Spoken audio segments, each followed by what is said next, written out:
Hi all, welcome back to Kerala P C talks. നമ്മൾ ഒരുപാട് ദിവസമായി വീഡിയോസ് ചെയ്തിട്ട്, കാരണം നിങ്ങൾക്ക് എന്റെ സൗണ്ട് കേട്ടാൽ മനസ്സിലാവും, സൗണ്ട് ഒക്കെ പോയിരിക്കുകയാണ്, വയ്യായിരുന്നു. അപ്പോൾ വളരെ ഇമ്പോർട്ടന്റ് ആയിട്ടുള്ള കാര്യം പറയാൻ വേണ്ടിയിട്ടാണ് ഈ ഒരു വീഡിയോ. നിങ്ങൾ എല്ലാവരും അറിഞ്ഞിട്ടുണ്ടാവും, ഓൾമോസ്റ്റ് എല്ലാവരും അറിഞ്ഞിട്ടുണ്ടാവും. ഇന്ന് നമ്മുടെ 10th പ്രിലിംസിന്റെ എക്സാം ആയിരുന്നല്ലോ. അപ്പോൾ അതിന്റെ ഫസ്റ്റ് സ്റ്റേജ് എക്സാം കഴിഞ്ഞതിന് ശേഷമാണ് ക്വസ്റ്റ്യൻ പേപ്പർ അനാലിസിസ് ചെയ്യുന്ന സമയത്തായിരുന്നു, അനാലിസിസ് ചെയ്യുന്നതല്ല, ആ ഒരു സമയത്തായിരുന്നു ആലപ്പുഴ ജില്ലയില് ഒരു എക്സാം സെന്ററിലെ ക്വസ്റ്റ്യൻ പേപ്പർ, അതായത് ഉച്ചയ്ക്ക് കൊടുക്കേണ്ട ക്വസ്റ്റ്യൻ പേപ്പർ രാവിലെ കൊടുത്തിട്ടുണ്ടായിരുന്നു. ബാക്കി എല്ലാ ജില്ലയിലും ഓക്കെ ആയിരുന്നു. ആലപ്പുഴ ജില്ലയിൽ മാത്രം ഇങ്ങനെ ഒരു ക്ലാസ്സിൽ നടന്നിട്ടുണ്ടായിരുന്നു. അപ്പോ ഈ പറഞ്ഞ പോലെ നമ്മുടെ ട്രിപ്റ്റണിലെ ജെറിൻ സാറും ഒരു വീഡിയോ ഇട്ടിട്ടുണ്ടായിരുന്നു. അപ്പോഴാണ് കറക്റ്റ് ആയിട്ട് ക്ലിയർ ആയിട്ടുണ്ടായിരുന്നത്.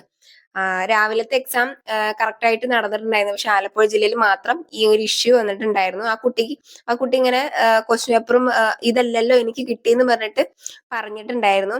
അതുപോലെ ഒരുപാട് എന്റെ ഫ്രണ്ട്സ് ഒക്കെ എക്സാം എഴുതാൻ പോയിട്ട് എക്സാം ഹാളിൽ ഇരിക്കുന്ന സമയത്താണ് ഇതിന് ക്യാൻസൽ ആയി എന്ന് പറയണം. അവര് റീസൺ ഒന്നും പറയുണ്ടായിരുന്നില്ല.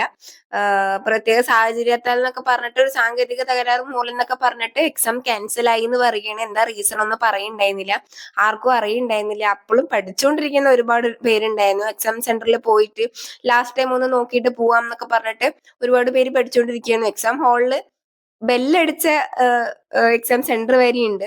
പിള്ളേരൊക്കെ അതാണ് പറഞ്ഞുകൊണ്ടിരിക്കുന്നത്. എക്സാമിന് പോയി ക്ലാസ്സിൽ കയറാൻ വരെ ബെല്ലടിച്ചു, എന്നിട്ട് ക്ലാസ്സിൽ കയറിയതിന് ശേഷം എക്സാം ക്യാൻസൽ ആയി എന്നാണ് പറയുന്നത്. അപ്പൊ ഒഫീഷ്യലായിട്ട് ഇപ്പൊ ന്യൂസിലും കാര്യങ്ങളൊന്നും വന്നിട്ടുണ്ടായിരുന്നില്ല ഇതുവരെ. ഇനിയിപ്പോ ഞാൻ റെക്കോർഡ് ചെയ്യണ വരെ വന്നിട്ടുണ്ടായിരുന്നില്ല കേട്ടോ. ഇപ്പൊ വന്നിട്ടുണ്ടോ എന്ന് എനിക്ക് അറിയില്ല. ഒന്നുകൂടെ കൺഫർമേഷൻ ആക്കിയിട്ട് പറയാന്ന് വിചാരിച്ചു.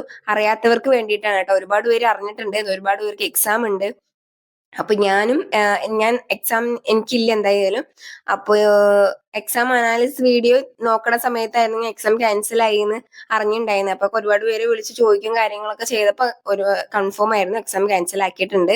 ഒരുപാട് പേർക്ക് ഡൗട്ട് ഫസ്റ്റ് സ്റ്റേജ് ക്യാൻസൽ ആക്കുമെന്നാണ്. അതൊരിക്കലും ഉണ്ടാവില്ല. എഴുതിയവർക്ക്, അതായത് കറക്റ്റ് ക്വസ്റ്റ്യൻ പേപ്പർ കിട്ടിയവർക്ക് ക്യാൻസൽ ആവില്ല. മാറ്റി ക്വസ്റ്റ്യൻ പേപ്പർ കിട്ടിയവർക്ക് PSCയുടെ ഓഫീസിലേക്ക് ചെല്ലാൻ പറഞ്ഞിട്ടുണ്ട്. അവർക്ക് വേറൊരു ദിവസം എക്സാം കണ്ടക്ട് ചെയ്യും. എന്തായാലും അവർക്ക് മാത്രമായിട്ട് കണ്ടക്ട് ചെയ്യുമായിരിക്കും എന്നാണ് ഒഫീഷ്യലായിട്ട് അറിയാൻ കഴിഞ്ഞത്. ഇനി എന്താണ് നെക്സ്റ്റ് PSCയുടെ അടുത്തെന്നുള്ളത് വരിക നമുക്ക് അറിയില്ല. എന്തായാലും രണ്ടാമത്തെ സ്റ്റേജ് ടോട്ടലി ക്യാൻസൽ ആക്കിയിട്ടുണ്ട്. ഫസ്റ്റ് സ്റ്റേജ് ഈ ക്വസ്റ്റ്യൻ പേപ്പർ മാറ്റി കിട്ടിയവർക്ക് മാത്രമേ ക്യാൻസൽ ആയിട്ടുള്ളൂ. ബാക്കിയുള്ള ക്വസ്റ്റ്യൻ പേപ്പർ കാര്യങ്ങളൊക്കെ ഓക്കെയാണ് കേട്ടോ. അപ്പോ എന്തായാലും ഇത്രയും കഷ്ടപ്പെട്ട് പഠിച്ചിട്ട് എക്സാം പേപ്പർ മാറ്റി കൊടുത്തു. ആ ഒരു ദിവസം എത്ര കഷ്ടപ്പെട്ടിട്ടായിരിക്കും. കുറെ പേര് വേറെ സ്ഥലത്തു നിന്നായിരിക്കും എക്സാം എഴുതാൻ പോയിട്ടുണ്ടാവുക. ഇനി വേറൊരു ദിവസം ഇതിനു വേണ്ടി മെനക്കെട്ട് പോകണം. അങ്ങനത്തെ കുറെ കാര്യങ്ങളൊക്കെ ആലോചിക്കുമ്പോൾ തന്നെ ഭയങ്കര വിഷമമുണ്ട്. എന്താ പറയാ, കുഴപ്പമില്ല. നിങ്ങൾ എന്തായാലും ഒന്നും കൂടെ നന്നായി പഠിക്കുക. ഇപ്പോൾ ഫസ്റ്റ് സ്റ്റേജിന്റെ ക്വസ്റ്റ്യൻ പേപ്പർ കണ്ടല്ലോ, അത്യാവശ്യം നല്ല എളുപ്പമുള്ള ക്വസ്റ്റ്യൻ പേപ്പർ തന്നെ ആയിരുന്നു. മാത്സ് ഒക്കെ സൂപ്പർ ക്വസ്റ്റ്യൻസ് ആയിരുന്നു, ഞാൻ കണ്ടു, അടിപൊളിയായിരുന്നു. അപ്പം ഒന്നും കൂടെ നമുക്ക് എഴുതണം എന്നേ ഉള്ളൂ, കുഴപ്പമില്ല.